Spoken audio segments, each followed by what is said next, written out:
So here is the like backstory and kind of creation story of Speak Up. So I wrote Speak Up at 12 years old initially, actually originally. And Speak Up, it's kind of complicated how it kind of came to be now because I'm not 12 years old anymore. I'm like 26 now. So like it's been a long time since I actually originally created the song, and so the song has gone through many changes over the years just because as I grew up and I got older, I got kind of new ideas for how I wanted the song to look like and what I wanted it to sound like and what I wanted the message to be, and so I got a little more like strategic with some of the wording in the song and in the messaging as well.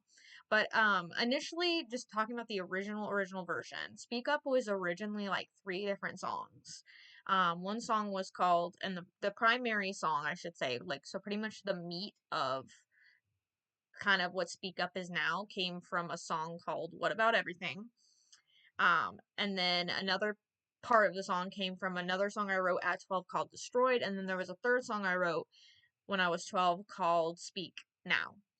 And Speak Up is essentially these three songs combined, but a majority of the like layout is actually the song that was called What About Everything. That's the majority of it. And how I kind of came about to write it is I was 12 and I had read Revelations in the Bible, and like the whole like end times idea really inspired me.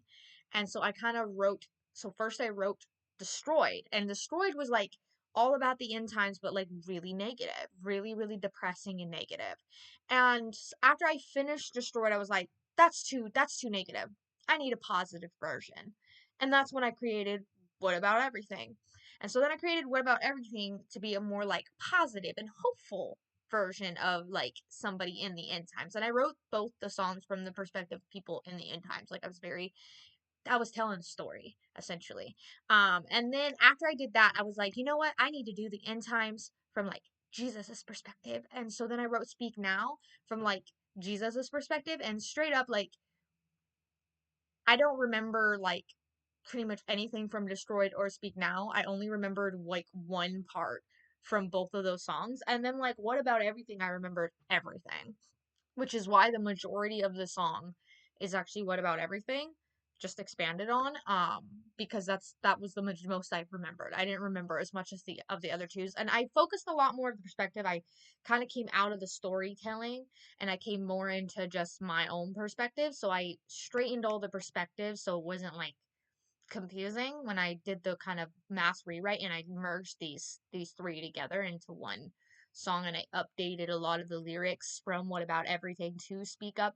And like the interesting thing about What About Everything is I actually am going to be releasing it.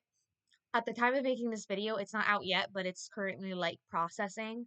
I'm using like Ditto Music as a distributor, and so it should come out in like a week or so from when I'm doing this video. Um, and so, like, if people want to be able to hear, like, at least the original version of, like, What About Everything, it is there. I don't have the other two recorded, obviously, didn't even remember the whole songs, but for the most part, the parts I used from the other two were pretty much almost word for word the same.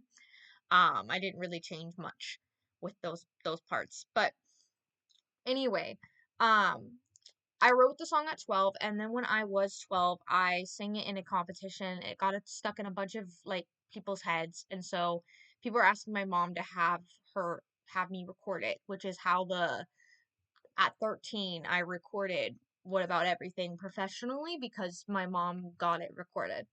And so I'm now, it technically was released back then, but it didn't really like go anywhere or do anything, and so I am re-releasing it. I am re-releasing it as like kind of a side along, so it will be coming out along with a couple other childhood recordings I did. The other two like recordings I'll talk about later, but I'm talking about Speak Up specifically in this one.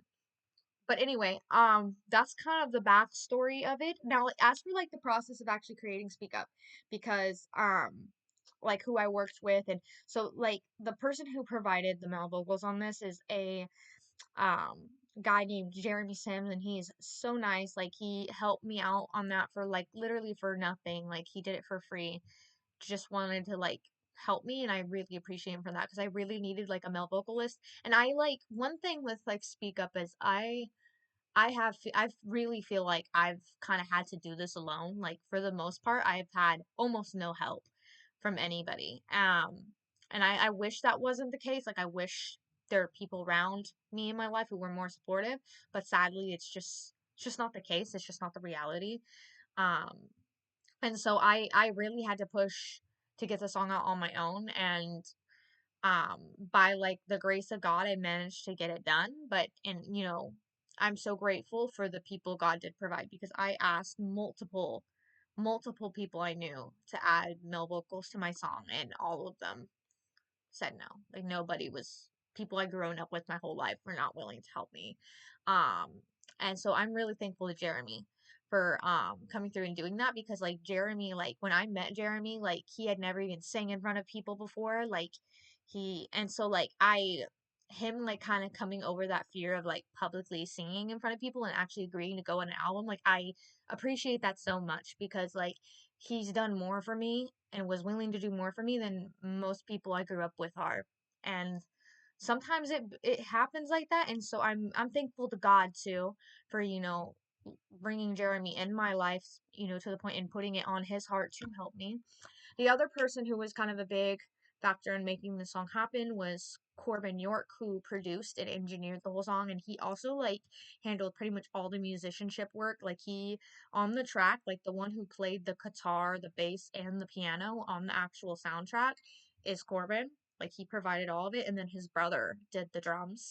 Like, now I wrote the song and I wrote the melody and I provided the chords, but I'm really just not that great of a piano player. Like, when it comes to like being a musician, I'm just not that great. And so like it's Corbin's infinitely better than me at piano. And so yeah, he was the better choice to play the piano for it, because I'm not, I've got like basic piano skills, but that's about it. But he provided almost all the instrumentation himself, and um like just did a really good job on this song, and made it, as like affordable as he I think could have for me. Like, he really should have gotten paid way more. I didn't have the money to pay more. So like I definitely am grateful that he gave it to me at such a discount that he did, but he 100% deserved way more than I paid him. But like I'm like completely broke now. And like now, one of the things I do and I don't want to address, because I feel like it might be a little bit of a controversial thing, like my cousin had like kind of gone off at me when I showed her it. She was like, "Why are you using an AI pic? Why are you using an AI picture for your thing? Is your song AI?" No, my song is not AI. I want to be clear, my song is not AI. I used an AI picture because I had a very specific kind of vision of what I wanted. I wanted kind of, me with a sign and people in the background with signs saying like, "Be quiet, shut up," things like that. And it needed to be like a crowd. I wanted that like imagery, and I could not find anybody to help me. I could not, I can't afford to buy a photographer. I would take a picture amateurly if I could find people to do it, but I literally like, when I say I have struggled to find, like, I literally, this song was created like overall by like four people. It was literally me, Jeremy, Corbin, and his brother. That is the only people that contributed to the soundtrack. Like, I have been unable to find people to help me. I cannot find enough people to stand behind me with signs, and I can't afford to pay people to do it and hire people to do it. Like, I'm straight up broke. I'm a brand new artist and I don't have money. So like, do I wish I could have done something else? If I ever like get more money, will I fix the picture? Will I hire out people? Absolutely. As of now, I can't really afford to do that. I'm not an artist. I can't draw. I can't do any of that, but I wanted, the image of on the song to reflect what I'm doing, and just in my view, and I get there's some people they hate AI, and that's fine. I To ignore that AI can be a useful tool, especially for someone like me who is struggling. Um, it does make a difference. It does help really get my vision across without like going more into debt than I already am. And so my song is not AI. It's all real vocals. It's all real instruments. It's all real. There was no AI was used for the creation of that song at all. It was all completely authentically made. I would never use AI to write. I don't need AI to write music. I'm very capable of writing it on my own. I've been writing since I was 5. I wouldn't start using AI now. It'd be weird. I literally used it for a picture. A picture is not my song. Like, I just wanted the picture to represent what my song's about. That's it. And so at the end of the day, there might be some people who are mad that I use an AI. If you're still mad after I explain, like, I'm just broke, like, that's your problem. I can't say anything else. Like, but my actual song is authentic, and I worked very hard on it. It took me years to get the song out just because of trying to get up the money to pay for it, and scheduling just times that didn't conflict with other people, and like it's taken a long time, and it's been a lot of really hard work.